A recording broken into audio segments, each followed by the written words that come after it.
Continuing from there, he had seen the housekeeper hang the key to the kitchen door on a hook outside. He put on a pair of gloves, took the key, and opened the door. He was always careful not to leave any fingerprints. And now, having reached there, having found the housekeepers leave the house and go for the movies, he had also found the housekeepers hang the key to the kitchen door on a hook from outside.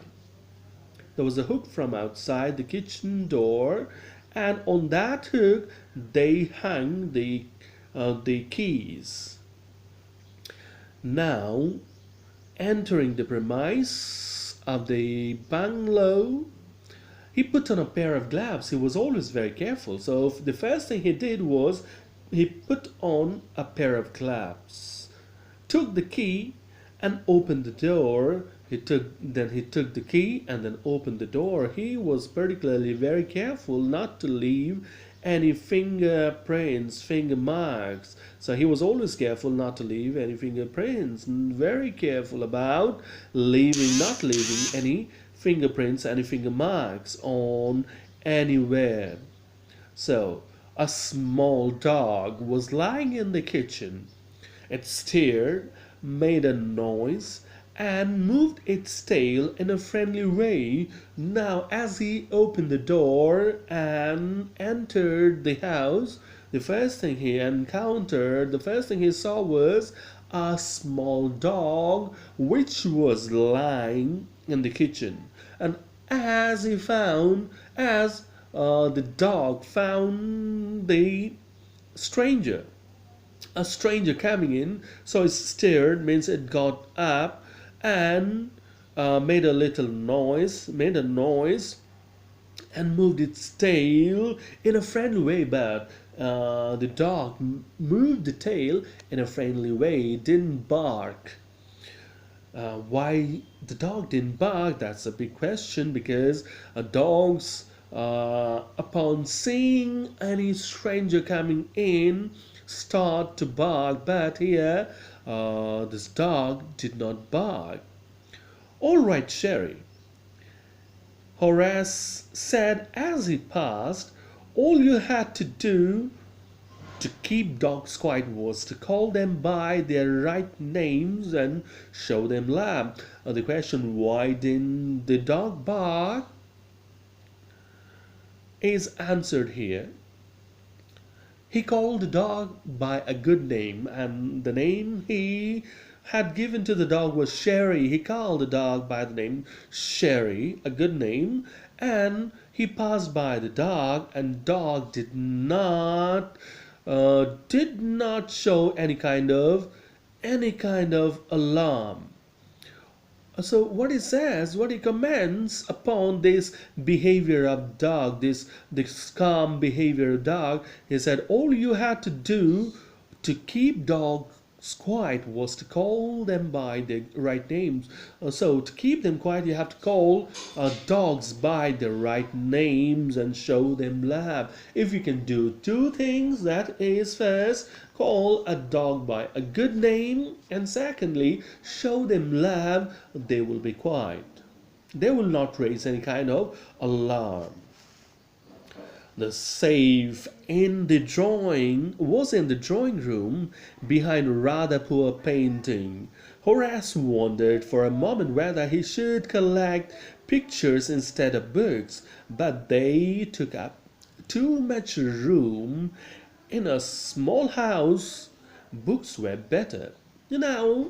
As he reached drawing room, because he had made detailed study of the room, detailed study of everything, and he knew exactly where the safe was. So he moved directly to the drawing room, where the safe was hidden behind a poor painting. A rather poor painting means not very good painting. It was not that much good painting. So as he reached there, and he found a lot of lot of drawings there, a lot of paintings there. So for a moment, he started to give a thought to his mind whether he should start collecting drawings, paintings. But then his conscience replied. Then his mind replied back that, well, these drawings take too much of a space, and since he lived in a small room, not very big room, not in a very big house, so books are better than paintings.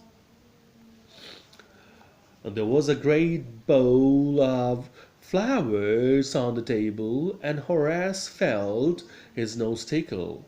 He gave a little sneeze and then put down his bag. He carefully arranged his tools. He had 4 hours before the servant's return.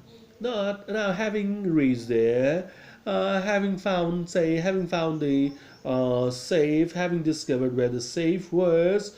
Now his job was to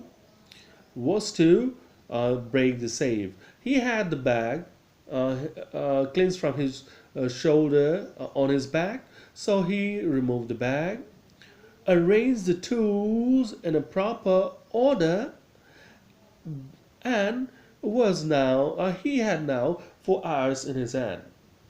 Arrange the tools. Now he thought, well, I've got sufficient time because the servants are not going to return before 4 hours. So he had 4 hours time in his hand, but before he could, before he unpacked his tools and all, he gave a sneeze, a little sneeze.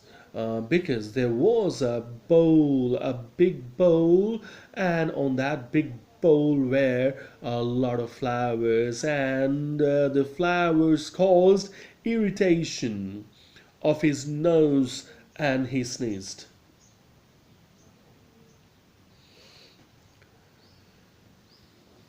The safe was not going to be hard to open. After all, he had lived with locks and safes all his life. The burglar alarm was poorly built. He went into the hall to cut its wire. He came back and sneezed loudly as the smell of the flowers came to him again. The safe was not going to be a difficult task to open because he lived all his life with locks and safes and keys. So for him, opening a safe was not a big deal, was not a big task. Now he looked for the security alarms and all, and he knew exactly everything about it. So the burglar alarm was there, but that was poorly built. That was not that strong. That was not that good. So he went into the hall to cut the wires of the burglar's alarm so that while he opened the safe, there was no alarm, there was no sound of any alarm. He came back from the hall, he returned, and this time he gave a loud sneeze. As the smell of the flower came to him again, as the smell of the flowers came to him again, this time he gave a very loud sneeze. This much for now. Thank you.